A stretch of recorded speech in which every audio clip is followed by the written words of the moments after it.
In terms of the context in which it was written, yeah. It's huge.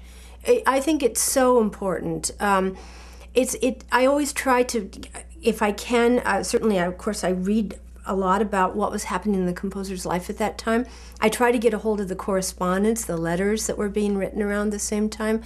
I try to see what was going on, what other pieces of music the composer might have been writing around the same time, because you can sort of get an idea what sort of other things were happening, and perhaps that piece is a radical departure from the piece they just wrote, and that's why it's so different, or perhaps there are some threads going into it. It's also really important to get an idea of, the Germans call it the Zeitgeist, the spirit of the times.